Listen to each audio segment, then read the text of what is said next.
अस्सलाम वालेकुम। अ, आज हम इनकम फ्रॉम बिजनेस को देख लेते हैं। और ऐसा है कि अब तक जो हमने पढ़ लिया है वो मुश्किल था थोड़ा सा और कंसेप्चुअल था। इनकम फ्रॉम सैलरी तक अगर आपको समझ आ गई है तो इसके बाद ये कुछ भी नहीं है। मीन्स के आपको बेसिक कंसेप्ट अगर इनकम टैक्स के क्लियर हो गए हैं तो आगे हम बड़े आराम से इनकम फ्रॉम बिजनेस और इसके आगे जितने भी इनकम फ्रॉम अदर सोर्सेज और कैपिटल गेन के जो तीन हमारे हेड रह गए हैं। इनकम फ्रॉम प्रॉपर्टी भी हमारा हो गया है, इनकम फ्रॉम सैलरी भी हो गया। बेसिकली जो थ्योरेटिकल सब्जेक्ट्स थोड़े से ना कंसेप्चुअल हैं और समझने वाले हैं। अगर आपको इनकम फ्रॉम सैलरी समझ में आ गया है तो income from business, capital gain और इनकम फ्रॉम अदर सोर्सेज बहुत आसान है। और अगर हमारे पाँच हैद हो गए तो इसका मतलब है कि आपको 50% इनकम टैक्स ला आ गया है। तो आज तीसरा हैद है इनकम फ्रॉम बिजनेस, इसको देखते हैं। इनकम फ्रॉम बिजनेस की मसलन के हम इसकी डेफिनेशन में ऐसा है कि ये एम्प्लॉयमेंट से मुख्तलिफ है। और एम्प्लॉयमेंट से मुख्तलिफ होने के साथ साथ अगर आपकी इनकम फ्राम बिजनेस में ज़रूरी नहीं है कि आपके लिए, जैसे हम कंट्रैक्ट एक्ट में पार्टनरशिप एक्ट में हम पढ़ते थे कि जी कि हमने बड़ी ईमानदारी से काम करना है और नेक काम करना है। जिस काम को हुकूमत मना करती है वो नहीं करना है। और अगर उसे हमें कोई गेन होता है अगर उसे कोई मुनाफा होता है तो वो सारे का सारा इलीगल है। ना, ऐसी बात नहीं है इनकम टैक्स में। इनकम टैक्स में है कि जी अगर आपने बेईमानी से भी कोई पैसा कमा लिया है, अगर आपके पास आ गया है और किसी को पता नहीं है कि जी आपने वो क्या बेईमानी की है, तो वो आपका वो इनकम ऐसे है कि जो इनकम वो हुई है आपकी इनकम फ्रॉम इलीगल बिजनेस, तो उसको भी वो टैक्सेबल है इनकम फ्रॉम बिजनेस के अंदर, इनकम इनकम टैक्स लॉ के अंदर। तो इसमें डिस्टिंक्शन ये है कि जी के कुछ पॉइंट्स हैं ABCD, इसमें लिखा हुआ है जी कि आप ऐसी क्या वजह है कि जी अगर वो सैलरी इनकम और इनकम फ्रॉम बिजनेस में फ़र्क कर सकते हैं। तो इन वजूहत में है कि जी कि whether the assessee doing is on work, अगर तो वो अपना बिजनेस खुद कर रहा है, टैक्स एसएससी का मतलब है कि टैक्स पेयर है वो। तो अगर अपना बिजनेस कर रहा है तो वो बिजनेस है। और अगर वो किसी दूसरे के लिए काम कर रहा है और तनख्वाह ले रहा है तो वो फिर सैलरी है। Whether the assessee works part time और फुल टाइम, क्या वो पार्ट टाइम काम कर रहा है या फुल टाइम काम कर रहा है, इस तरह की चीज़ें हैं। अगर ऐसा चीज़ है, अगर बहुत सारे लोगों के पास काम कर रहा है तो इसका मतलब ये है कि जी वो पार्ट टाइम काफ़ी सारे लोगों के पास काम कर रहा है तो अपना बिजनेस कर रहा है। और अगर वो एक बंदे के पास कर रहा है तो इसका मतलब है कि जी फिर वो एम्प्लॉई है, तो इनकम फ्रॉम सैलरी के अंदर उसकी इनकम जाएगी। और अगर कोई कंपनी फर्म कोई काम कर रही है तो इसका मतलब रहेगा जी कि कंपनी और फर्म सैलरी पर्सन नहीं हो सकता। फर्म मीन्स यहाँ पे हम लेंगे पार्टनरशिप। तो पार्टनरशिप फर्म काम कर रही है, अगर कंपनी कंपनी मीन्स के आपको आगे हम सेक्शन 80 में पढ़ लिया है कि कंपनी में कोई लोकल गवर्नमेंट भी है, प्रोविंशियल गवर्नमेंट भी आती है, NGO भी आता है, ट्रस्ट भी आता है। और कंपनी वो जो SECP से हम securities and exchange commission company act के अंदर है, कंपनी ऑर्डिनेंस के अंदर जो कंपनीज बनी हुई हैं, तो तमाम की तमाम कंपनीज अगर कारोबार कर रही हैं तो इनकम फ्रॉम बिजनेस है। और इसी तरह another test might well be as to the capacity in which the work being done। तो चाहे वो अपना काम कर रहा है चाहे वो किसी दूसरे का काम कर रहा है, तो ये आपने कंसिडर करना है कि जी कि क्या वो इनकम फ्रॉम बिजनेस है या इनकम फ्रॉम सैलरी है। इनकम फ्रॉम बिजनेस की डेफिनेशन में इंक्लूड का लफ्ज़ लिखा हुआ है, इंक्लूड मैंने पढ़ाया हुआ कि जिसके अलावा भी अगर ये जो सारी बातें लिखी हुई हैं, तो इसके अलावा भी अगर वो कोई काम कर रहा है और इससे मुनाफा कमा रहा है तो आपने स्ट्रिक्ट नहीं हो जाना कि देखें जी वहाँ पे तो वोकेशन लिखा हुआ है, प्रोफेशन लिखा हुआ है, मैंने तो चलते फिरते इतना कमा लिया है तो इसलिए तो वो मेरा इनकम फ्रॉम बिजनेस नहीं है। यहाँ पे इंक्लूड लिखा हुआ है, अगर वो इंक्लूड के साथ अगर वो बिजनेस कोई ऐसी आमदनी आमदनी आपकी इस हद में, अगर इसके अलावा भी इन टॉपिक्स के अलावा भी अगर आप कमाते हैं तो वो भी शामिल है, लेकिन इसमें एम्प्लॉयमेंट शामिल नहीं है। और सेक्शन 18 जो है वो हमारा बेसिकली डील कर रहा है इसको, इनकम फ्रॉम बिजनेस को।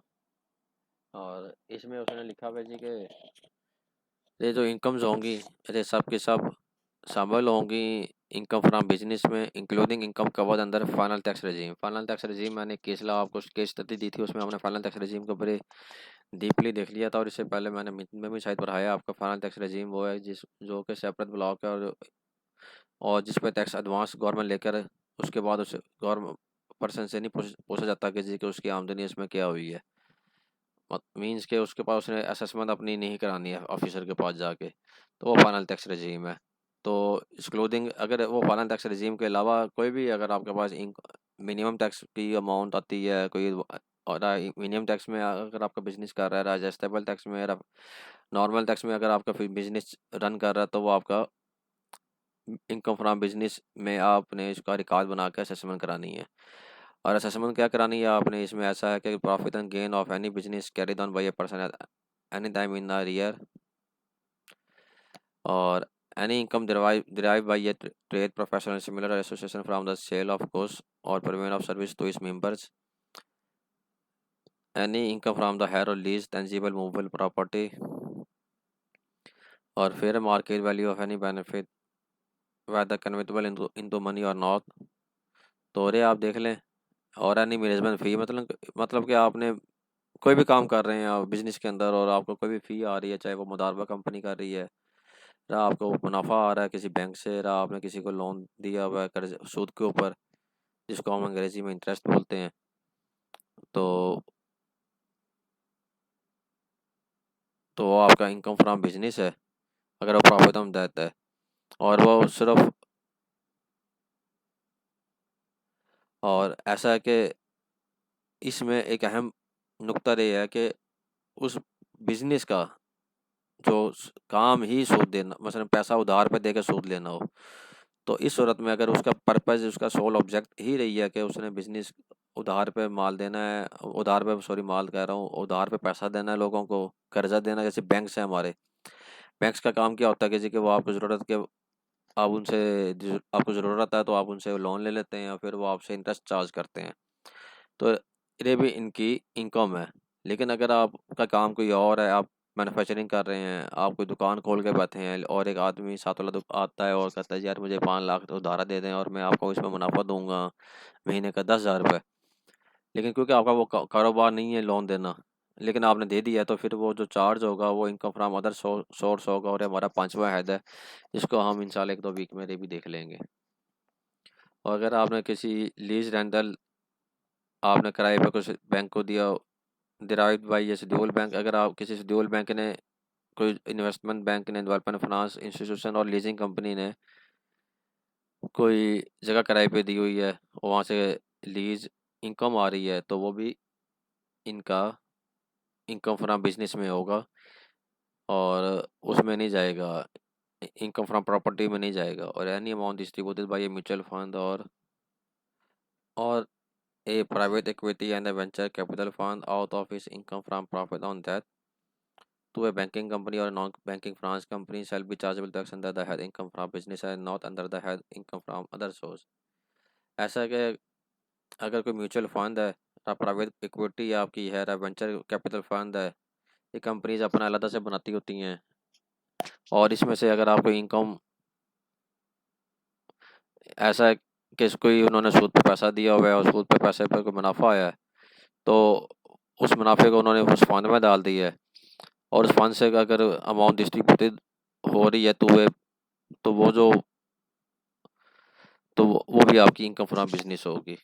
और इसमें इंपॉर्टेंट एस्पेक्ट्स हैं रे, जरा है, मैं इसको जरा मैं तफसील से समझा दूंगा रे। तो आपकी थी income from business, income from business में इतना डिटेल में जाने की मतलब हम नहीं जाया करते, ठीक है, इसके पॉइंट्स हैं।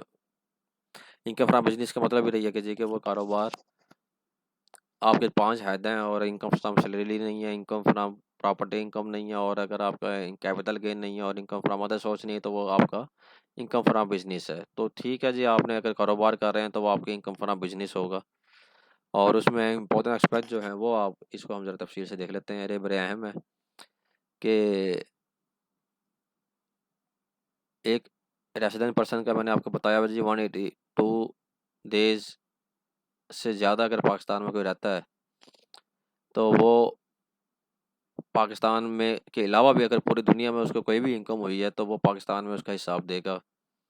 और लेकिन अगर 182 दिन से ज़्यादा अगर वो पर आदमी बाहर पाकिस्तान से बाहर रहता है, रहा हमने जो उसकी चीज़ें देखी थी, मस्जिद देखी थी कि 3 साल 4 साल वाला भी एक नया कंसेप्ट आ गया है कि अगर 4 सालों में भी अगर वो 182 दिन से ज़्यादा वो पाकिस्तान में रह लेता है, बाहर रहता है, अगर सारी कंडीशनें फुलफिल होती हैं कि वो नॉन रेजिडेंट है, तो फिर उसकी जो पाकिस्तान के अंदर जो इनकम होगी वो सिर्फ उसका हिसाब पाकिस्तान में देगा।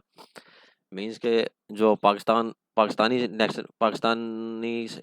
जो पाकिस्तान में रहा है रेजिडेंट पर्सन, अगर उसकी अमेरिका में भी अगर उसने जाकर कोई महीना काम किया है और वहाँ से भी अगर कोई आमदनी लेके आता है, जाके सऊदी अरब में जाके उसने कोई ऐसा कारोबार किया 1 महीने के लिए किया और वहाँ से कोई 10-20 लाख रुपए कमा आता है, तो पाकिस्तान में आके उसने उस पे टैक्स देना है। लेकिन अगर वो आदमी पाकिस्तान में नॉन रेजिडेंट है, मीन्स के वो पिछले कई सालों से बाहर के मुल्क में ही रह रहा है और पाकिस्तान में कम से कम आया है, तो उस सूरत में क्या उसका कोई पाकिस्तान में भी कारोबार है, तो सिर्फ वो पाकिस्तानी कारोबार पे टैक्स देगा। और जो इनकम आपकी मर्जी है कि चाहे आप कैश बेसिस पे दें, चाहे अक्रूवल बेसिस ऑफ अकाउंटिंग पे दें, और लेकिन कंपनी है वो रिक्वायर्ड है कि वो अक्रूवल बेसिस पे आपकी जो इनकम कैलकुलेट होगी वो अक्रूवल बेसिस पे कराएंगी। एक्सपेंडिचर इनका होली और exclusively for the purpose of business is generally allowable in tax. ऐसा है जी कि ऐसा है क्या कि आपने कारोबार किया है, कारोबार में आपने प्रॉफिट लॉस अकाउंट बनाना सीखा होगा। अकाउंटिंग में प्रॉफिट लॉस अकाउंट में क्या होता है कि जी आपने एक तरफ परचेज की है, फिर उसके बाद आपने उसका सेल की है, और जो फ़र्क होता है ओपनिंग और क्लोजिंग स्टॉक को निकालने के बाद और फिर डायरेक्ट एक्सपेंस निकालते हैं तो आपको जीपी आ जाता है। जीपी को अगर आप उसमें से इनडायरेक्ट एक्सपेंसेस को आप मैनेज करते हैं, एडमिनिस्ट्रेटिव एक्सपेंसेस को, फिर आपको नेट प्रॉफिट आ जाता है। तो अब जो इनकम टैक्स में भी वही बात है, जो भी खर्चा आप कारोबार के लिए कर रहे हैं तो वो आपको अलाउबल है। जो नेट प्रॉफिट आएगा, अगर वो सिर्फ आपने कारोबार के लिए खर्चा किया तो आपको वो अलाउ है, और आप उसके ऊपर जो आमदन होगी या नेट प्रॉफिट निकलेगा उस पर टैक्स देंगे।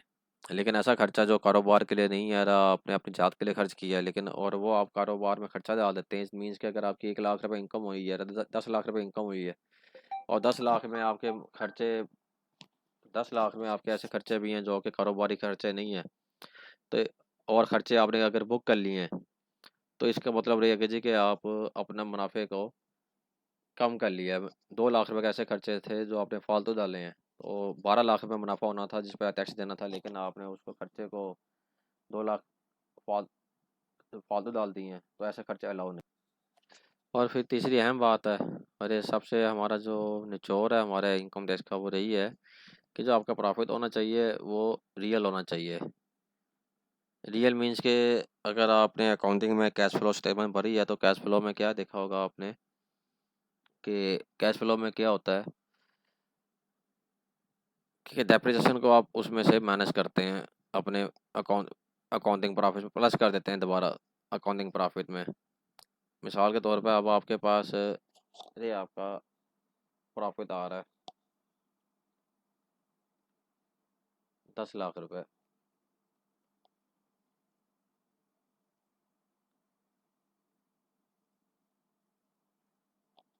अब इसमें डेप्रिसिएशन जो हमने, ये है हमारा नेट प्रॉफिट, इसमें डेप्रिसिएशन शामिल है 2 लाख रुपए।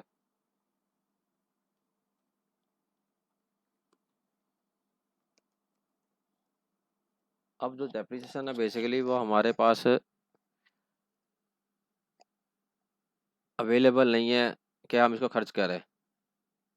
हमारे पास जो खर्चे हुए हैं वो खर्चे ऐसा हुआ है कि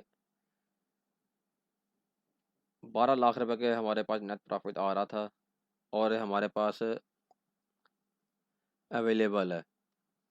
लेकिन हुआ क्या है कि जी हमने डेप्रिसिएशन भी मैनेज कर दी, तो वहाँ पे क्या हुआ कि जी हमारे पास 12 लाख में से 2 लाख जब निकला तो 10 लाख रुपए इधर आ गया। ये अब हमारे पास नेट प्रॉफिट है, और एक्चुअली हमारे पास क्या है कि वो 12 लाख रुपए अवेलेबल है। तो ये जो चीज़ें हैं हमने एक्सपेंस जो करने होते हैं, ऑफिसर ने इनकम टैक्स वालों ने सब ये देखना होता है कि जी कि आपके घर के अखराजात कितने हैं, आप कमा कितना रहे हैं, और क्या आप आपके खर्चे पूरे कैसे कर रहे हैं। तो वही वो बात कर रहे हैं जी कि आपका जो रियल प्रॉफिट हुआ है इसके अगेंस्ट आपने चलना है। इसके अगेंस्ट आपने चल के क्या करते हैं कि आपने खर्चे दिखाने हैं। लेकिन अगर आपको कोई गेन हो जाता है, revaluation impairment of fix asset, अगर आपने अपने फिक्स एसेट को रीवैल्यू करवाया है,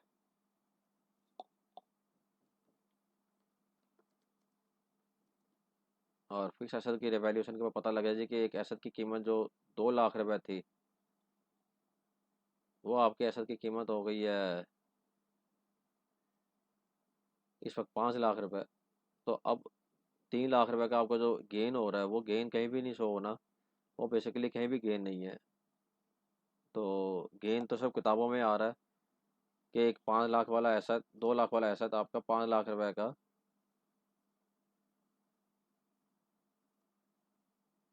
आज हमने किसी को वैल्यूर को बुलाया तो उसने कहा जी कि ये 2 लाख का एसेट है, अगर आप इसको बेचेंगे तो ये 5 लाख का बिकेगा। और ये अकाउंटिंग का एक कंसेप्ट है पूरा, रीवैल्यूएशन ऑफ फिक्स एसेट्स। और ये कंपनीज हर दूसरे तीसरे साल करवाती हैं अपनी एसेट्स की रिवैल्यूएशन कराती हैं। तो ये थी इसकी बुक वैल्यू, और ये है इसकी मार्केट वैल्यू। अब बुक वैल्यू का मतलब ये है कि जी कि आपका एक्चुअल कॉस्ट थी इस एसेट की 10 लाख रुपए, और 10 लाख रुपए के बाद आपने डेप्रिसिएशन माइनस करते गए हैं, तो वो 3 साल 4 साल के बाद 2 लाख रुपए पे उसकी बुक वैल्यू आ गई। हमारी किताबों में डेप्रिसिएशन निकाल के वो 2 लाख रुपए का, लेकिन अगर हम मार्केट में जाएं तो अभी भी इसकी यूजफुल लाइफ मजीद अवेलेबल है।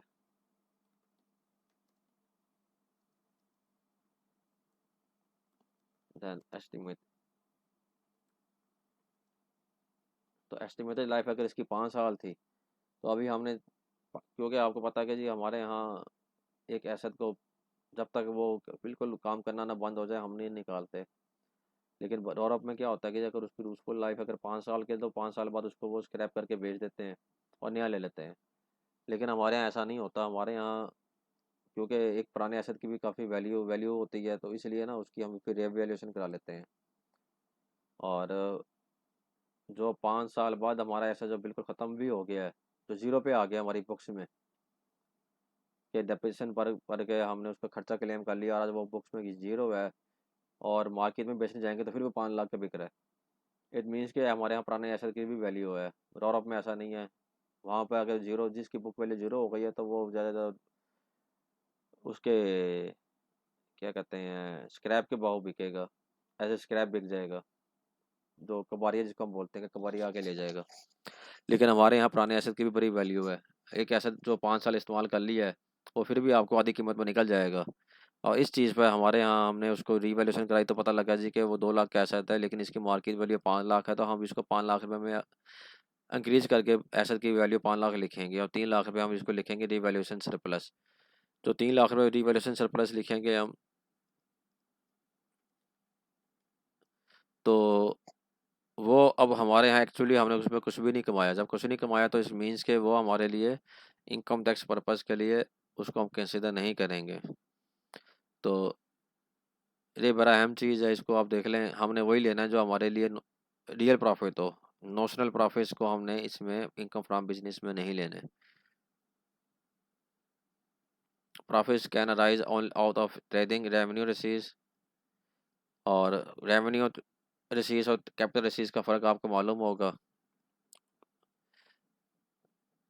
कैपिटल रिसीव्स आपकी वो है कि आपने कोई एसेट बेच दी है, तो बेसिकली इनकम फ्रॉम बिजनेस में नहीं आएगा। अरे रूटीन का खर्चा नहीं है, रूटीन का मुनाफा नहीं है। आपने दफ्तर में कुर्सी 10 कुर्सियाँ पड़ी थी और आपने कहा जी चलो इसमें से 2 कुर्सियाँ फालतू पड़ी हैं, इसको बेच देते हैं। लेकिन काम आपका मैन्युफैक्चरिंग है, किसी प्लास्टिक का, आपकी फ्लोर मिल है, आपने कुर्सियाँ बेच दी हैं।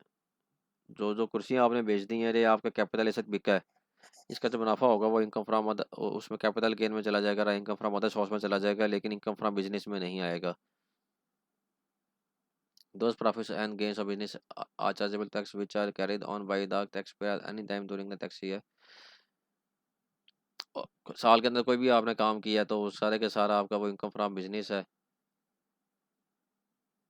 और लेकिन अगर आपने उस सूरत कोई अगर साल में काम नहीं भी किया है, लेकिन आपको रिसीव्स हो जाती हैं, तो वो भी आपकी इनकम फ्रॉम बिजनेस में टैक्स होंगी।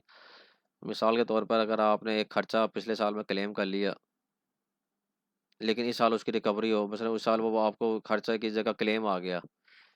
आपने क्या किया, आपने कुर्सी मंगवाई, और कुर्सी मंगवाने के बाद उसकी वारंटी थी 3 साल की। आपने 20,000 रुपये की, मसलन कि वो क्या, ये तो कुर्सी तो होके कैपिटल नेचर का, आपने कोई रॉ मटेरियल मंगवाया, उसकी आपने कोई ऐसा खर्चा किया जो आपका रेवेन्यू एक्सपेंस था। और रेवेन्यू एक्सपेंस में क्या हुआ कि आपने उसके ऊपर डिफेक्ट निकल आता है बाद में।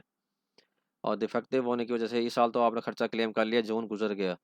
जून के बाद जब अगले साल गए, आपने उसको क्लेम, उस खर्चे को आपने क्लेम करने के लिए वापस भेज दिया कि जी कि ये मेरे लिए मुनासिब नहीं है, इसको मैं रखूँ, आप मुझे अपना ना इसकी वारंटी क्लेम करें। अब आपको उसकी जगह पैसे आ जाते हैं। अगर अब आपने कोई कारोबार नहीं किया, कुछ नहीं किया इस साल उस पैसों का, लेकिन वो पैसे आ गए हैं, तो आपका वो इनकम फ्रॉम बिजनेस में आप उसको रिकवरी को डालेंगे। और अगर आपने कोई एसेट बेच दी है, तो उस पर कोई एसेट पर गेन हुआ है, और उसके पैसे अगर आपको, क्योंकि अगले साल आते हैं या इस साल आते हैं, लेकिन आपका जो एसेट है डेप्रिसिएबल एसेट, वो आपकी नॉर्मल बिजनेस एक्टिविटी नहीं है, और आपने बेशक वो कारोबार में इस्तेमाल भी नहीं किया, और आपने फैक्ट्री ही नहीं चलाई कई साल तक, लेकिन उस पर जो एसेट बेचा है वो आपकी इनकम हो जाएगी। और इसी तरह अगर आपने बैड डेट्स का अकाउंटिंग में कंसेप्ट पढ़ा हुआ है, बैड डेट्स में हम क्या करते हैं कि बड़ी कोशिश कर ली हमने, किसी से 2 लाख रुपए लेने थे, नहीं मिले, हमने फिर उसको अपनी बुक से निकाल दिया कि जी अब नहीं मिलते। लेकिन वो अल्लाह का नेक बंदा था, उसने, उसके हालात अच्छे हो गए, तो उसने सबसे पहले आके हमें कहा जी यार आप अपने पैसे ले लें, और ये लें, 10 साल बाद मैं आपके पैसे आपके वापस कर रहा हूँ। अब क्योंकि बुक से तो वो निकल गए थे आपके, आपने खर्चा बना दिया था, लेकिन आप 10 साल बाद आपको 2 लाख रुपए आ गया, तो उस 2 लाख रुपए को आप अपनी इनकम बनाएंगे और इस पर टैक्स देंगे। और इसी तरह अगर आपने अपने किसी से माल मंगवाया और आपने उसके पैसे देने हैं, पहला साल गुजर गया, आपने पैसे नहीं दिए, दूसरा साल गुजर गया, आपने पैसे नहीं दिए, तीसरा साल गुजर गया, पैसे नहीं दिए, खर्चा आपने बुक किया हुआ 3 साल पहले का। अब इसमें होता क्या क्या, इनकम टैक्स हमारे यहाँ ना अनडॉक्यूमेंटेड इकॉनमी है। अनडॉक्यूमेंटेड मीन्स के हमारे यहाँ कोई सबूत नहीं है ऑफिसर के पास कि जी ये बंदा एक बिल लेके आ गया है, चाहे उसके सगे भाई के क्यों ना हो, कि जी मैंने इसके पैसे देने हैं, मैंने खर्चा क्लेम किया हुआ है, मेरा मुनाफा 10 लाख था, मैंने कहा जी 4 लाख रुपए तो मैंने इस बंदे से माल मंगवाया, जिसकी वजह से मेरा अब मुनाफा है 10 लाख की जगह 4 लाख का खर्चा डाल दूँ मैं, और खर्चा डालने के बाद मैंने अभी पैसे नहीं दिए, तो मेरा मुनाफा हो गया 6 लाख रुपए, मैंने 6 लाख रुपए में टैक्स भर दिया। 1 साल गुजर गया, दूसरा साल गुजर गया, तीसरा साल भी गुजर गया, मैंने उसके पैसे नहीं दिए, तो एफबीआर कहेगा नहीं, आप ये कैसा पॉसिबल है कि जी 3 साल तक आप किसी को उधार आप ना वापस करें। अब आप आएँ और आकर हमें जो 4 लाख रुपये आपने 3 साल पहले क्लेम किया था, आज हमें उसके ऊपर टैक्स दें। तो 3 साल तक अगर आप कोई लियाबिलिटी अपनी पे ऑफ नहीं करते, तो फिर आपकी वो इनकम बन जाएगी, इनकम बनने के बाद आप इनकम फ्रॉम बिजनेस में उसको टैक्स देंगे। और अगर आपने कोई कारोबार बंद कर दिया अपना, और कारोबार बंद करने के बाद भी कोई साल 2 साल बाद कोई किसी भी मद में कहीं से रिकवरी हो जाती है, किसी से पैसे लेने थे आपने, वो पैसे आके दे जाता है, तो फिर वो आपकी इनकम होगी। तो यह है स्पेकुलेशन बिजनेस, ये हमारे यहाँ अप्लाई नहीं होता इतना, इसको मैं स्किप कर रहा हूँ, तो ये पोर्शन आपने नहीं करना। इसके बाद आगे डिडक्शन अगेंस्ट बिजनेस इनकम। इसमें अहम चीज़ है कि डिडक्शंस एडमिसिबल, एडमिसिबल डिडक्शन, इसमें हर वो खर्चा जो आप बिजनेस के लिए करते हैं सारा एडमिसिबल है। और मेन चीज़ हमारे यहाँ इनएडमिसिबल, इनएडमिसिबल में क्या है कि जी सेक्शन 21 है, और सेक्शन 21 के अंदर एफबीआर ने हमें बता दिया है जी कि ये खर्चा अगर आप करेंगे रा इस तरह की अगर कोताही करेंगे रा, इस तरह की कंडीशंस को फॉलो रा, रूल्स को फॉलो नहीं करेंगे, तो खर्चा चाहे वो कारोबार के लिए हुआ है, चाहे जनरल खर्चा भी हुआ है, तो हम उस खर्चे को नहीं मानेंगे। जब खर्चे को नहीं मानेंगे, तो फिर वो हमारे जो हमने जिससे नेट प्रॉफिट निकाला था, उस नेट प्रॉफिट में उसको ऐड बैक कर देंगे। जब ऐड बैक करेंगे, तो वो खर्चा फिर इनकम हमारी बढ़ जाएगी, जब इनकम बढ़ जाएगी, तो अल्टीमेटली टैक्स भी हमारा बढ़ जाएगा। और इसमें क्या क्या चीज़ें आ गई हैं, उसने कहा जी कि इनएडमिसिबल कौन कौन सा खर्चा है। उसमें इसने कहा जी कि अगर आपको कोई पेनल्टी लगती है,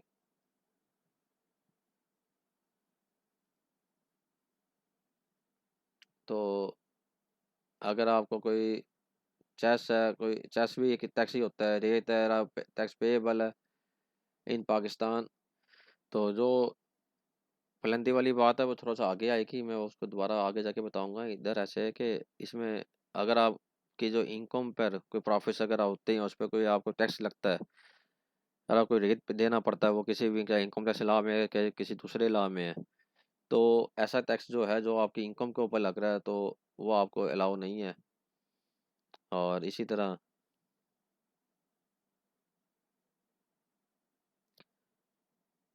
any amount of tax deducted as source, अगर आपके किसी एडवांस टैक्स काट लिया गया है तो वो आपका एडजस्टेबल टैक्स है, और अगर मिनिमम टैक्स है तो वो आपका अलाउबल एक्सपेंस नहीं है, बल्कि वो गवर्नमेंट के पास आपका एडवांस पैसा आया हुआ है, वो आपकी लियाबिलिटी है, बैलेंस शीट का आइटम है, वो आपकी प्रॉफिट लॉस अकाउंट में नहीं आएगा।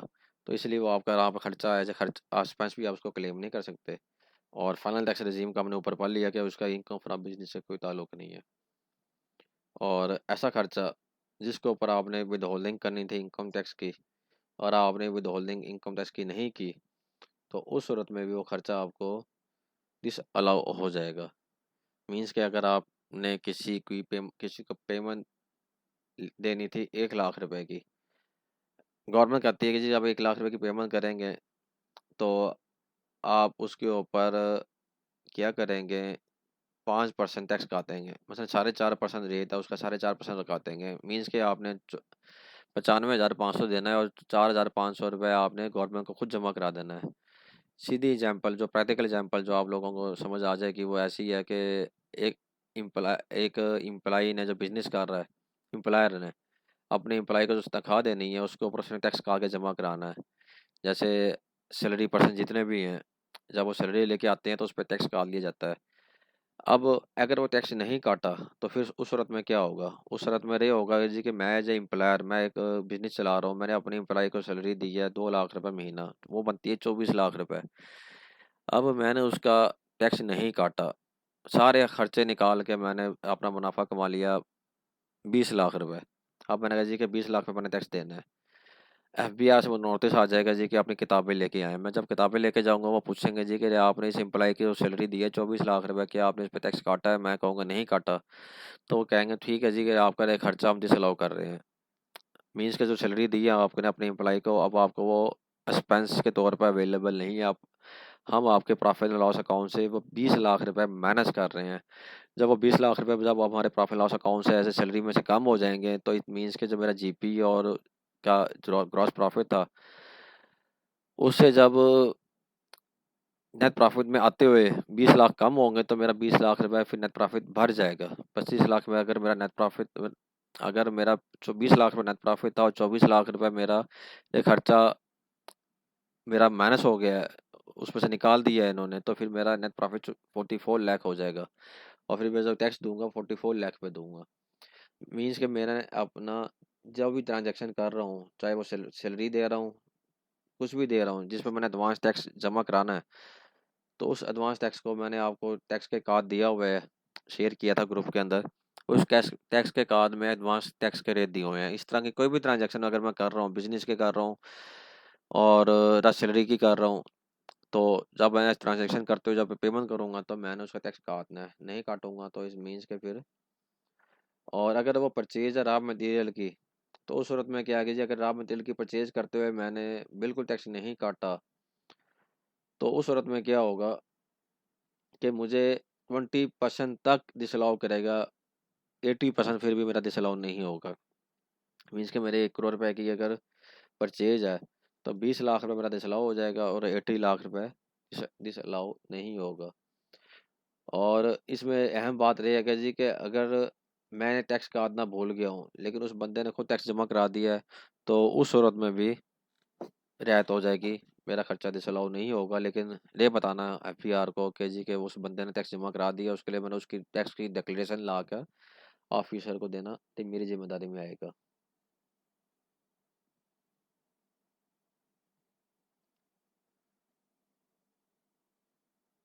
ऐसा इसमें ऐसे है कि हम थोड़ा सा सेल टैक्स का इसमें कंसेप्ट दिया हुआ है।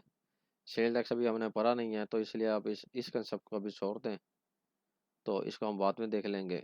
और इधर ऐसा है कि एनी मतलब एक्सपेंस जो है, जो हम एम्प्लॉइज़ की अपने जाति, मतलब ऑफिस में बैठे हैं और चाय मंगवा ली, खाना मंगवा लिया, क्लाइंट्स के लिए चाय या खाना मंगवा लेते हैं, तो अगर वो एक लिमिट से असेस कर जाता है तो फिर वो भी 30 हो जाएगा।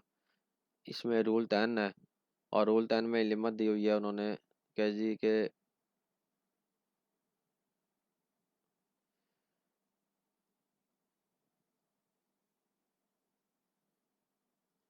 और ये बताया कि जी के ये जो एक्सपेंस होने चाहिए, ये सिर्फ टोटली बिजनेस के लिए कनेक्शन के होना चाहिए।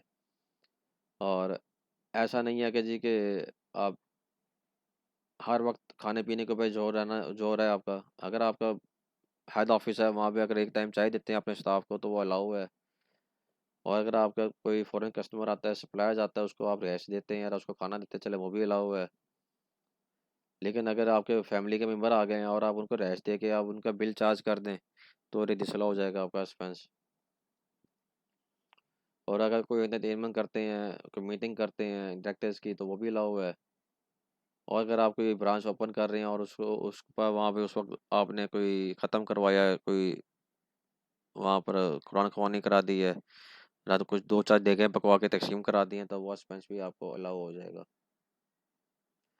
और अगर आपकी कोई ऐसी कंट्रीब्यूशन है जो आपने रिकॉग्नाइज, जो प्रोविडेंट फंड रिकॉग्नाइज नहीं है उसमें दे दी है, या सुपरएनुशन फंड में दे दी है, या प्रूफ ग्रेजुएटी फंड में दे दी है, तो वो भी डिसअलाउ हो जाएगी आपकी। और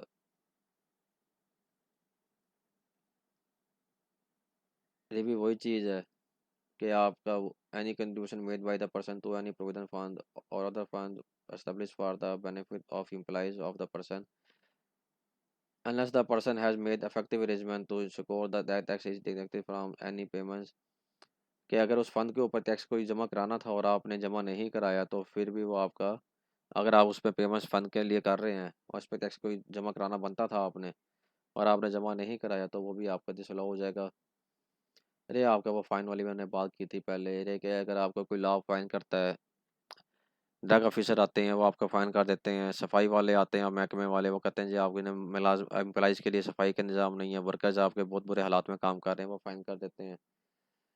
इस तरह का कोई भी आपने कानून की वायलेशन की है, कोई तो मशीनरी आपकी अच्छी कंडीशन में नहीं है, इमारत आपकी सही नहीं है और जिस पे आपको पेनल्टी लगती है, एक रेस्टोरेंट है वो उसका किचन साफ़ नहीं है जिस पे आके फूड फूड वाले आकर पेनल्टी लगा देते हैं। तो ऐसी पेनल्टी जो भी होगी वो खर्चा तो हो गया, लेकिन वो खर्चा बिजनेस इसमें अलाउ नहीं होगा और उस खर्चे पर टैक्स देना होगा इनको। और अगर बिजनेसमैन के अपने कुछ जाती खर्चात हैं, घर के हैं, तो अपने घूमने फिरने के या अपनी जात के लिए हैं, तो वो भी डिसअलाउ में वो बिजनेस में नहीं डाल सकता। और ऐसी है आपने कोई रिजर्व फंड बना दिया है या कैपिटलाइज कर रहे हैं किसी भी तरह से कोई अमाउंट, और वहाँ पे अगर आपने ट्रांसफ़र कर दिया तो वो बिजनेस में आपको खर्चा अलाउ नहीं होगा, वो बैलेंस शीट का आइटम है।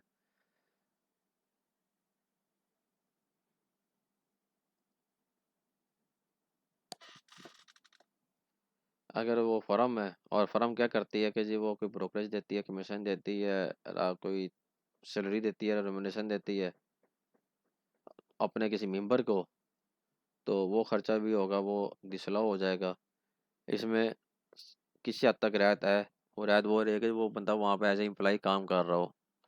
अरे नहीं है कि जी वो आदमी ने 12 महीने कभी शक्ल ना देखी हो अपने वहाँ ऑफिस की, और पार्टनरशिप में उसने सिर्फ पैसा लगाया हुआ है और उसको महीने की हम 1 लाख रुपए सैलरी भी दे रहे हैं, तो ऐसा खर्चा जो होगा वो इधर डिसअलाउ हो जाएगा। लेकिन वो एज ए वो आदमी के हम साबित कर देते हैं जी कि वो पूरा 12 महीने उसने एज ए किसी एक पर्सन की जगह पे काम किया है। एक अकाउंटेंट रखना था हमने, वो नहीं रखा लाख रुपए महीने पे, लेकिन हमारी एक अपने मेंबर ने वो काम किया, तो उस सूरत में रहता है। और अगर आपने किसी एम्प्लॉय को सैलरी दी है 15,000 से ज़्यादा और वो क्रॉस चेक के जरिए नहीं दी, तो वो खर्चा भी आपको डिसअलाउ हो जाएगा। मीन्स कि अगर आपने 15,000 से कम सैलरी दी है तो वो आप कैश दे सकते हैं पर मंथ। अगर आप एक एम्प्लॉय की 14,500 रुपये सैलरी है तो वो कैश ले सकता है, लेकिन अगर वो 15,000 या 15,000 से अबव कर रहा है सैलरी, अगर मीन्स के 15,000 1 रुपये भी उसकी सैलरी हो गई है, तो फिर वो उसने क्रॉस चेक देना है। अगर नहीं दिया तो फिर वो इनकम का हिस्सा बन जाएगा, दोबारा एक्सपेंस से वो रकम निकल जाएगी। क्या पता नेचर की पहले भी बात हो गई है कि ये बैलेंसिंग के आइटम होते हैं, ये डिसअलाउ हो जाएंगे।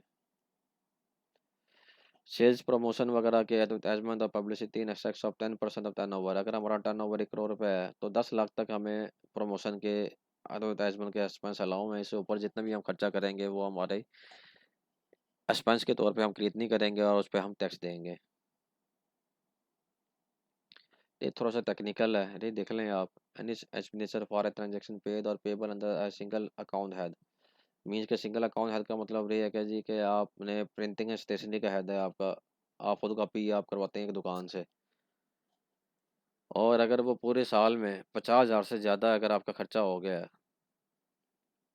मीन्स के आपने उसको सुबह शाम 50 रुपये की कापी करा रहे हैं, कभी 100 रुपये की कापी करा रहे हैं, और पता लगा कि जी के दिन में आपका खर्चा हो जाता है 700-800 रुपये का, महीने का खर्चा हो जाता है आपका 10 से 12 हज़ार रुपये का फोटो कापी पे। और वो महीने का खर्चा आपका 50, मतलब साल का खर्चा, अगर वो साल के दौरान अगर वो 50,000 से ऊपर हो जाता है, अब जैसे ही 50,000 से ऊपर होगा तो फिर आपने उसको क्रॉस चेक देना है। अगर आप क्रॉस चेक नहीं देते तो फिर वो 50,000 से ऊपर जितना भी खर्चा किया वो आपका दिसला हो जाएगा, मीन्स के फिर आपने उसको टैक्स देना है। और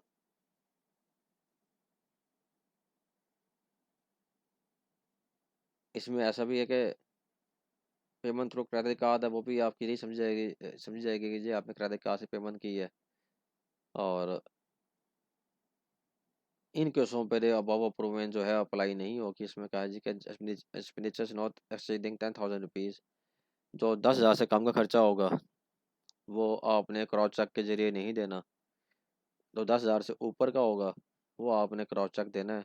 लेकिन यहाँ पे थोड़ा सा एक किताब में मिक्स कर गया है, वो ऐसा है कि लेकिन वही खर्चा जब फोटो कॉपी वाला खर्चा जो हम 10,000 से नीचे करते गए हैं, रोज़ का 500 700 हज़ार करते गए हैं, 10,000 से ऊपर हम नहीं गए। सिंगल ट्रांजेक्शन अगर 10,000 से ऊपर होगी तो हमने क्रॉस चेक देना है। लेकिन वो सिंगल ट्रांजेक्शन हमारी 700 800 रुपये रोज़ की होती रही है, लेकिन वो फोटो कॉपी वाला खर्चा हमारा साल मतलब 50,000 रुपये हो गया है। अब 50,000 के बाद अगर हम 2 रुपये की फोटो कॉपी भी कराएंगे तो फिर हमने उसको 2 रुपये का भी चेक देना है। तो ये बेसिकली इसके साथ ही इंटरलिंक है, इसको आप इसके साथ इंटरलिंक समझें। ये जो बात इसमें लिखी हुई है, यही लिखी हुई है कि ये जो 50,000 रुपीज़ है, ये एक दूसरे के साथ आपस में इंटरलिंक है। इंटरलिंक ऐसे है कि 10,000 तक से कम के खर्चे आप कैश करते रहेंगे, 10,000 से ऊपर कोई भी खर्चा है वो आपने चेक देना है। मास वाइज सैलरी के लिए 15,000 तक की लिमिट है आपके पास, तो 15,000 तक आप कैश दे सकते हैं। अब आपने 10,000 तक का खर्चा करते रहे कम का, और मैंने एक मिसाल पहले भी आपको दी है फोटो कापियर की कि हम फोटो कापी करवाते रहे एक दुकान से।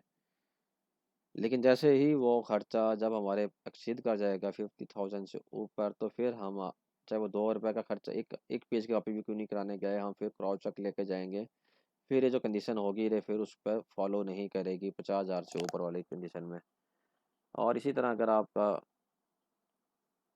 अगर आपके सरकारी खर्चे हैं, सरकारी से मुराद रही है कि अगर आपके बिजली का बिल है, वासा का बिल है, सुई गैस का बिल है, वो जो बिल्स हैं उसके लिए कै कैश के अलावा भी देते हैं, तो वो उस पर कंडीशन 10,000 वाली अप्लाई नहीं होगी। बेसिकली जो मेन कंडीशन है हमारी वो 10,000 है, और 10,000 के बाद रे फिर 50,000 वाली कंडीशन आती है। कहीं भी आपने माल भिजवाना है तो फ्री चार्जेज़ हैं, जैसे ट्रक वाले हैं, ट्रैवल फेयर है, जैसे आप हवाई जहाज़ की टिकट लेना चाह रहे हैं, पोस्टेज है, डाकखाने में आप खड़े हो टिकटें ले रहे हैं वहाँ खरीद रहे हैं।